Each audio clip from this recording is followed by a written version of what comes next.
In a move that has stunned both economists and diplomats, U.S. President Donald Trump has fired the first shot in what could become a devastating economic war with one of America's closest allies, Canada. On July 11, 2025, Trump announced that a brutal 35% tariff will be imposed on all Canadian imports starting August 1st. The alleged reason? Canada's supposed failure to curb fentanyl trafficking into the United States. But is this really about fighting a drug crisis, or is something much bigger at play? Many are now asking, is the North American alliance on the verge of collapse?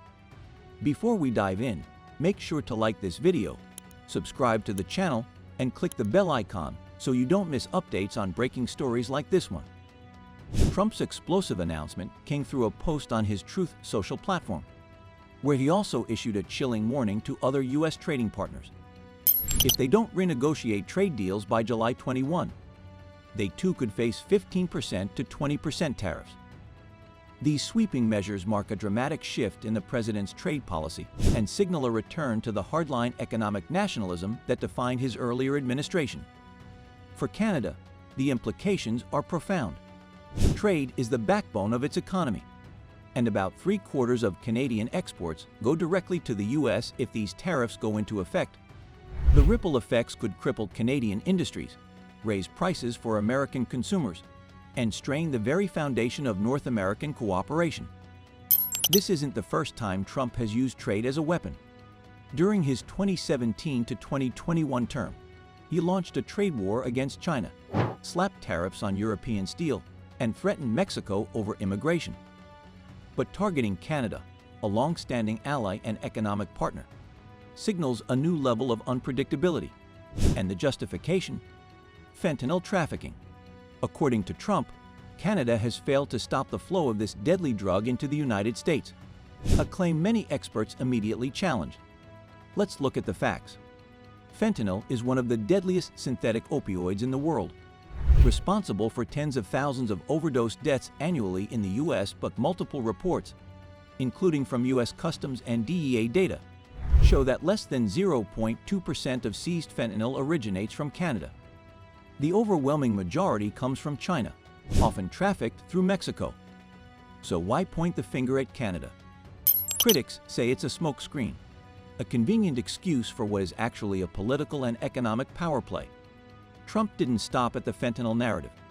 He also criticized Canada's long-standing trade barriers on American dairy products and pointed to a persistent bilateral trade deficit as further justification for the tariffs.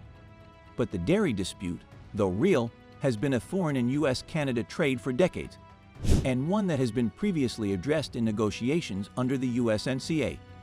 So why escalate now? Some analysts argue that Trump is using the optics of the opioid crisis to resurrect his America First economic strategy, appealing to his voter base as the 2026 midterms approach. The Canadian response was swift and direct. Prime Minister Mark Carney, speaking publicly and posting on X, formerly Twitter, vowed to defend Canadian industries, jobs, and economic sovereignty. He stressed the importance of diplomacy and confirmed that Canada would pursue negotiations before the July 21 deadline. But Carney also made it clear that Canada will not fold under pressure. In a strategic counterpunch, his administration announced the removal of tariffs on select U.S. tech products, signaling that Canada is prepared to retaliate economically and cleverly target industries with political influence in Washington. Domestic reaction within Canada has been fierce. Provincial leaders in Ontario and Quebec, provinces heavily reliant on manufacturing, have called Trump's move reckless and harmful to both sides of the border. Canadian business leaders are urging the federal government to take a firm stance, while also preparing for major disruptions in logistics, production, and exports. And they're right to worry. The U.S. already enforces a 25% tariff on Canadian aluminum, steel, and select automotive parts. Trump has also announced plans to impose tariffs on Canadian copper products in the coming weeks. These layers of tariffs will devastate key sectors that form the backbone of Canada's economy. Farmers, auto manufacturers, and exporters are bracing for what could become a long and costly trade war. But it won't just hurt Canada. American industries rely heavily on Canadian raw materials, auto components, and agricultural products. Tariffs will raise production costs, limit supply chains, and eventually drive up prices for U.S. consumers. If history is any indicator, this won't be a one-sided pain. During Trump's previous trade war with China, American farmers were among the hardest hit, despite billions in subsidies. Could history be repeating itself? Beyond economics, there are geopolitical consequences. The tariffs risked tearing apart the fabric of the USMCA, an agreement carefully negotiated to replace NAFTA and stabilize North American trade. Experts warn that this could set a dangerous precedent.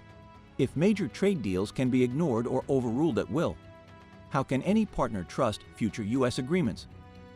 Moreover, it puts Washington at odds with its allies at a time when global cooperation is more crucial than ever, especially with rising tensions in Eastern Europe and the Indo-Pacific. As the world watches, the uncertainty only grows. The key date to watch is July 21. If no agreement is reached by then, the 35% tariffs will almost certainly go into effect on August 1. The economic fallout could be severe: lost jobs, higher prices, plummeting exports, and a wave of retaliatory actions from Ottawa. Legal experts also raise questions about whether Trump's executive authority allows for such sweeping tariffs without congressional approval or review under WTO rules. If challenged, the case could end up in international trade courts, prolonging the uncertainty even further.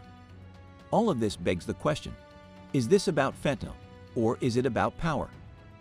Critics argue that invoking the opioid crisis is a cynical way to gain political leverage. The actual data undermines the claim that Canada is the root of the problem. Yet, the strategy is familiar. Trump has often blurred the lines between national security and economic policy, tying drug policy, immigration, and trade together in ways that defy traditional norms. This latest move appears to follow that very playbook.